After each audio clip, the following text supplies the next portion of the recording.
A woman wrote a book about her husband's murder, about grief, but then turned out to be the murderer herself. Dr. Chris reacts.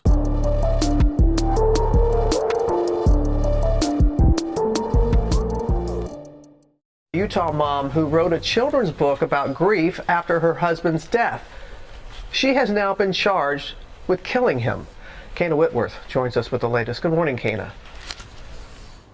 Yeah, Robin, good morning. So Kouri Richins appeared to be a grieving widow, but authorities say she was hiding a dark secret. And according to court documents, her husband warned his family prior to his death that if anything were to happen to him, she was to blame.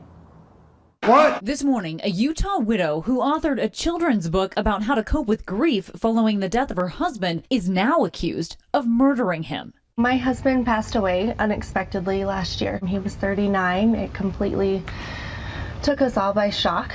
Okay, so that right there, see, look, my Ph.D. is in forensic psychology, as many of you know, and as a therapist, I diagnose all the time. I mean, daily.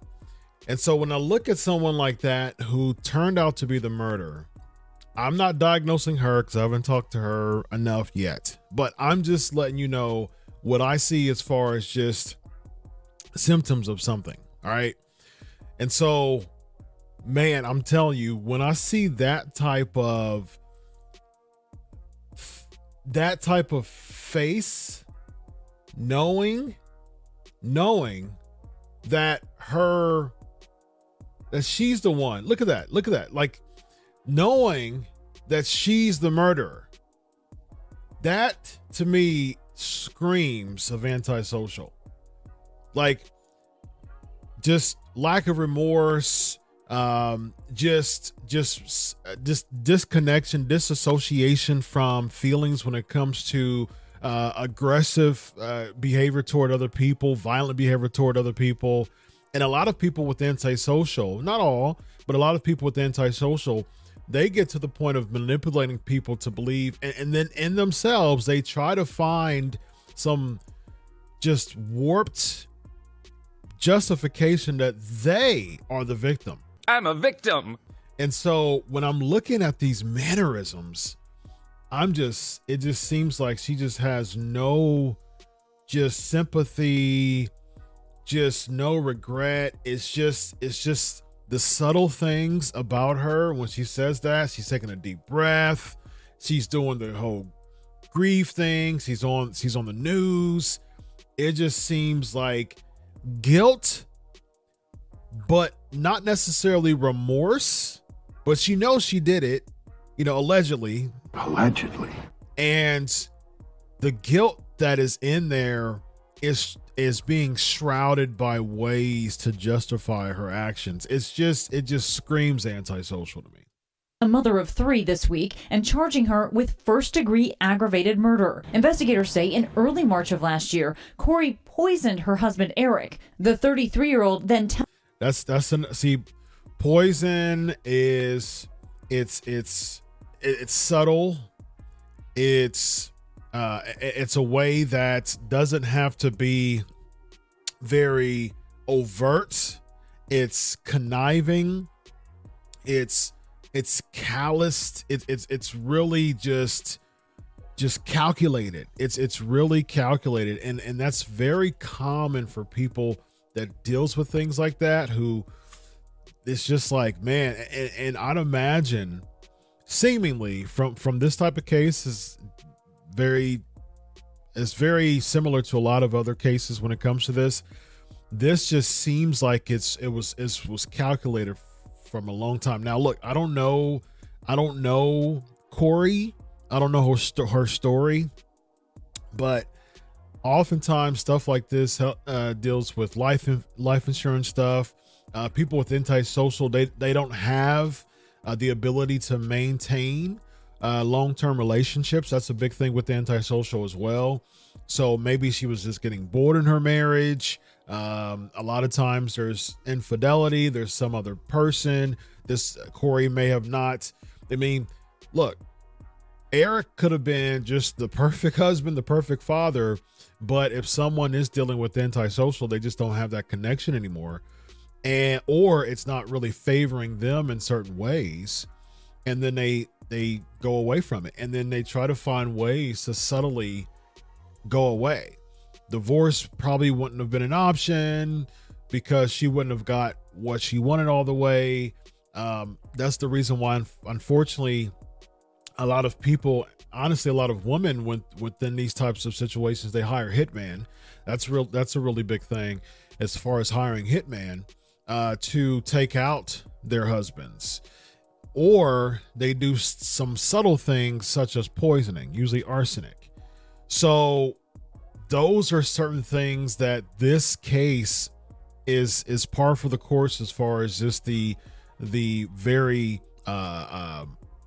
common factors when it comes to someone with this type of mindset trying to step away from a relationship. And then oftentimes there's a call for empathy. That's the reason why a lot of times the victims, the wives in these particular situations, when they subtly take out their husbands when it comes to ways such as poisoning or hiring a hitman, a lot of times they're in the forefront. So they're usually one of the first people talking to cops. They're usually one of the first faces on the news. They're usually like super grieving because there's that call for empathy as well.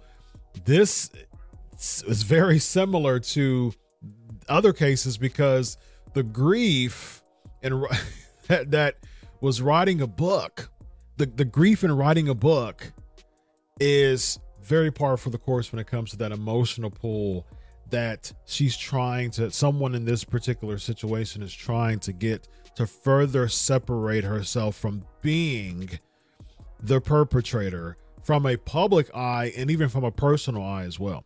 Telling 911 she found her husband of 9 years lying unresponsive and cold to the touch at the foot of their bed, saying she had given him a Moscow Mule cocktail earlier to celebrate a business deal before falling asleep in one of their children's beds. A medical examiner later finding Eric had 5 times the lethal dosage of fentanyl in his... Fentanyl is another one, but again, this seemed to be very, very much clearly calculated. I mean, this is just a super calculated crime here. 5 times the amount of fentanyl in his system. And again, I don't know the motives, but in cases like this, it's usually, I don't want this anymore. There's the thrill is gone, or there's someone else, or I want the money, to be honest. That's usually the case, especially if someone dealing with the type of personality that Kouri has. Very common, unfortunately. His system. According to a search warrant, Eric had told a friend just weeks earlier he suspected his wife was trying to poison him when he fell ill after a Valentine's Day date. So this has been going on for a while, and that's common too. A lot of times it's not the first attempt. They'll attempt before, and the person gets sleepy, they'll recover, and then they'll try to,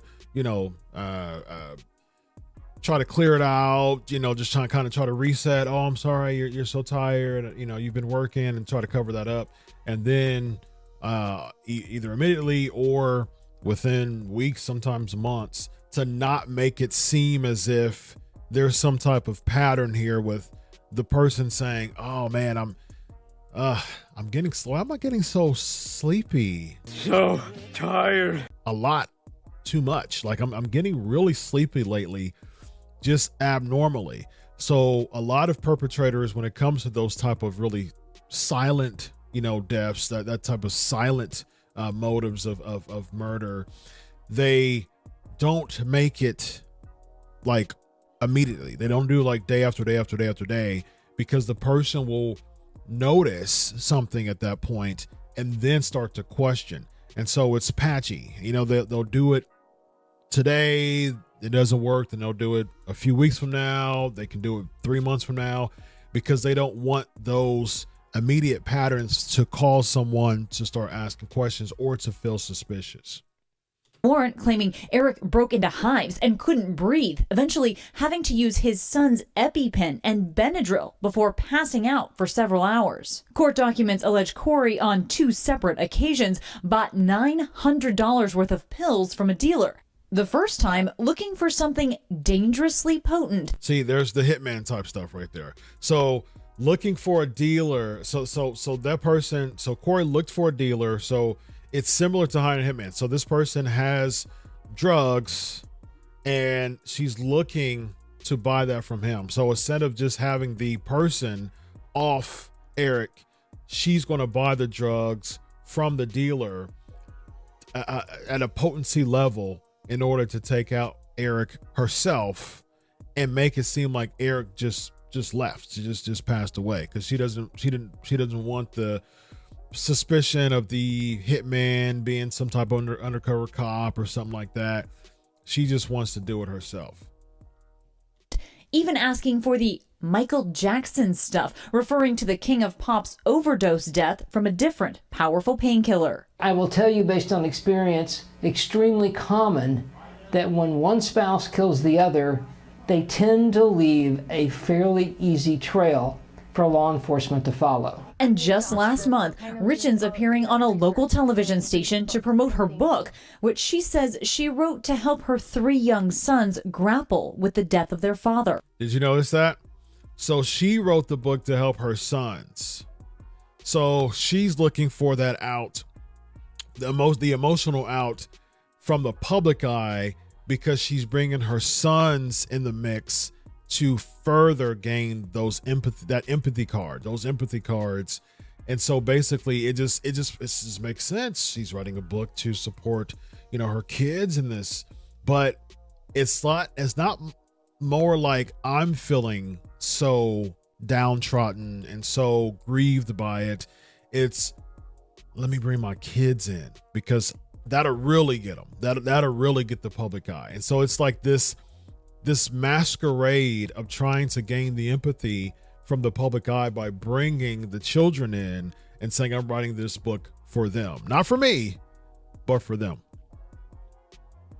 They're not living this life alone. Like, Dad is still here. It's just in a different way. According to the search warrant, in January of 2022, Kouri had changed Eric's life insurance policy, making her the sole beneficiary. Bingo. Money. I told you, money, infidelity, or lack of thrill. It could be, all of that could have been a part of this, but as you see, money was definitely a motive. But when the insurance company notified her husband of the change, he removed his wife from the policy and his will and was looking to get a divorce. That's where the anger comes from. I can't get the money, so I'll off you myself because now I'm angry.